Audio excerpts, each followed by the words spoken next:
قرآن مجید میں ہے ان اللہ لا یستحی من الحق، کہ اللہ تعالیٰ حق بات بیان کرنے سے حیا نہیں کرتے۔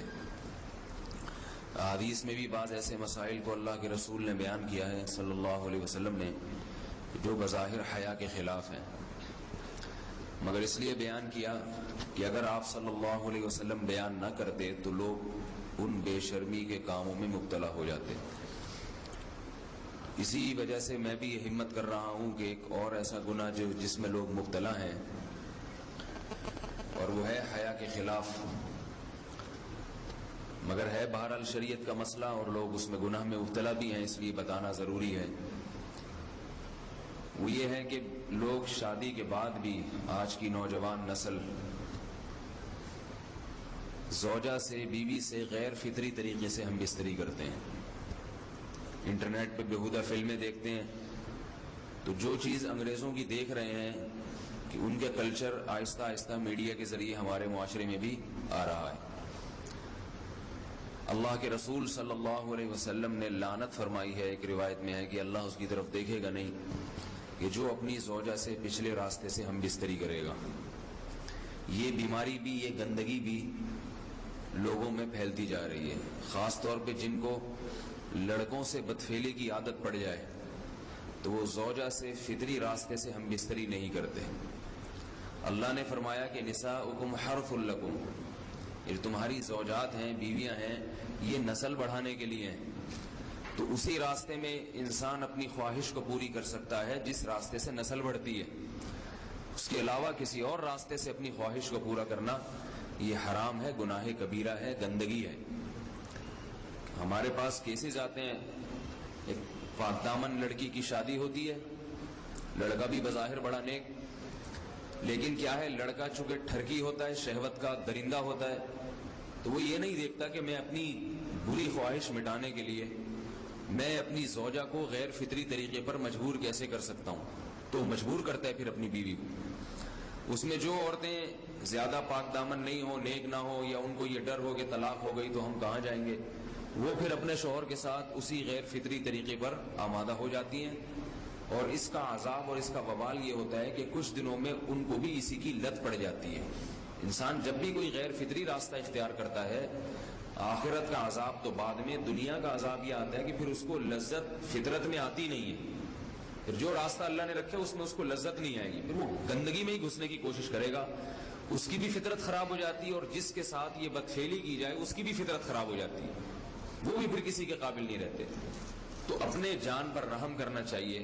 ہم انسان ہیں، ہم درندے نہیں ہیں، ہم گھوڑے نہیں ہیں، ہم گدھے نہیں ہیں، ہم جانور نہیں ہیں، ہم انگریز نہیں ہیں۔ انگریز نے تو حیا اور شرم کی تمام حدود کو توڑ دیا ہے، وہ تو درندے بن چکے ہیں، ہم تو درندے نہیں ہیں، ہم تو حلال کھاتے ہیں، پاک صاف رہنے کی کوشش کرتے ہیں، تو ہم ان کی جو کلچر دیکھ کے ہم ویسے درندے بننے کی کوشش کیوں کریں؟ تو یہ بہت بڑا وبال ہے، بہت بڑی برائی ہے جو ہمارے معاشرے میں آہستہ آہستہ جڑ پکڑتی جا رہی ہے، اور اس سے بیماریاں بھی پھیلتی ہیں۔ غیر فطری طریقہ ہے، بیماریاں بھی پھیلتی ہیں۔ ایسے کیسز آتے ہیں کہ جناب وہ مرد مجبور کر رہا ہے بیوی کو، اور وہ بیوی جو ہے ساتھ نہیں دیتی تو پھر اس کو طلاق کی دھمکیاں دیتے ہیں، ایسے کیسز بھی آتے ہیں۔ اور یہ بھی آتا ہے کہ مرد جب اپنی بیوی کو غیر فطری طریقے پر مجبور کرتا ہے، بیوی آمادہ نہیں ہوتی، تو مرد پھر یہ دھمکی دیتا ہے کہ بھائی میری خواہش تو تم سے پوری ہوتی نہیں ہے، پھر میں دوسروں کے پاس جاؤں گا۔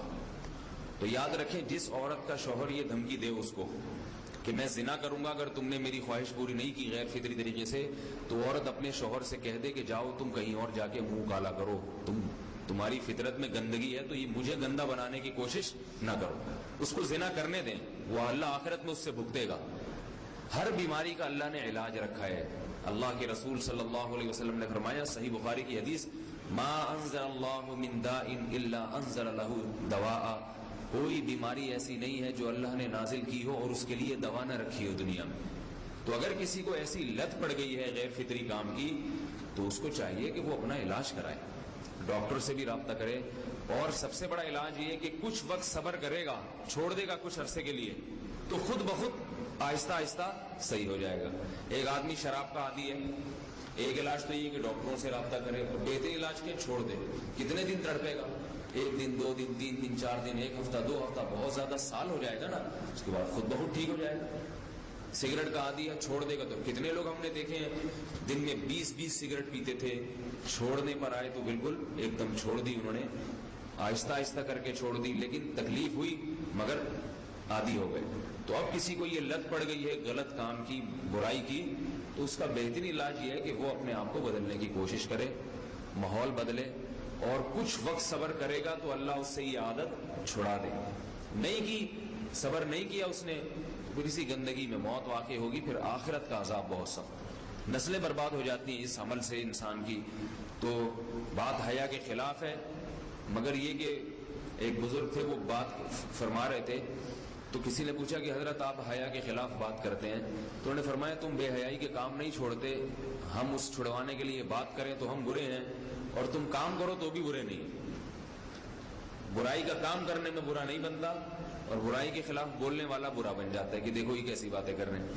تو بھائی باتیں ہیں اس لیے ہیں کہ یہ معاشرے میں یہ برائی پھیلتی چلی جا رہی ہے، اور یہ ہماری اپنا کلچر نہیں ہے، یہ امپورٹ ہو رہا ہے باہر سے، یہ امپورٹ ہو رہا ہے، یہ وہاں میڈیا کے ذریعے آ رہا ہے۔ تو وہ چیزیں دیکھا نہ کریں اور ان لوگوں سے دور رہا کریں۔ ہمیں تو دین کا داعی ہو کے ان کو ہدایت پر لانا تھا، بجائے ہم ہدایت پہ چل کے دوسروں کو چلانے والے بن کے ان کے راستے پہ ہم نے چلنا شروع کر دیا۔ اللہ تعالیٰ ہمیں اب دیکھیں ان کے ہاں ایڈز کا مرض پھیل گیا ہے۔ آپ بتائیے یہ ایڈز کا مرض ہمارا ہے کیا؟ یہ بیماری ہماری ہے یا ان کی ہے؟ ہمارے یہاں بیماریاں ہیں، کھانسی ہے، نزلہ ہے، ٹھیک ہے نا، بلڈ پریشر ہے، شوگر ہے، یہ بیماریاں ہماری ہیں۔ کوئی اللہ کا شکر ہے گندی بیماری ہمارے ہاں نہیں ہے۔ جتنی گندگیاں ہیں وہاں سے آ رہی ہیں، ایڈز کا مرض وہاں سے امپورٹ ہوا ہے۔ وہ ایڈز کا مرض اسی بدفعلی کی وجہ سے پیدا ہوتا ہے، اسی سے جراثیم پیدا ہوتے ہیں، اور اتنا خطرناک مرض کے ایسے متعدی ایسے پھیلتا ہی۔ افغانستان میں ایڈز کا ریشو 0 تھا، 0۔ وہ جانتے نہیں تھے کہ ایڈز کا مرض ہوتا کیا ہے۔ جب سے امریکن آرمی، برطانیہ آرمی افغانستان میں آئی ہے، فوجی آئے ہیں، افغانوں میں ایڈز کا مرض پھیل گیا ہے، انہوں نے وہاں بدفعلیاں شروع کر دی ہیں۔ تو وہ تو حالانکہ ان کے لیے زنا کتنا سستا ہے، کتنا سستا ہے نا ان کے لیے زنا، پھر بھی وہ لڑکوں کی طرف مائل ہوتے ہیں۔ تو اتنی گندگی، ایسا گندا جب انسان بن جائے پھر اللہ اس کے وجود کو برقرار نہیں رکھتے، اور رکھتے ہیں تو پھر آخرت میں سزا دینے کے لیے اپنے آپ کو ان گندگیوں سے بچانا چاہیے، حلال پہ اکتفا کرنا چاہیے۔ اللہ تعالی ہمیں حلال پہ قناعت کی توفیق عطا فرمائے اور پاکیزہ لوگوں میں ہمارا شمار فرمائے۔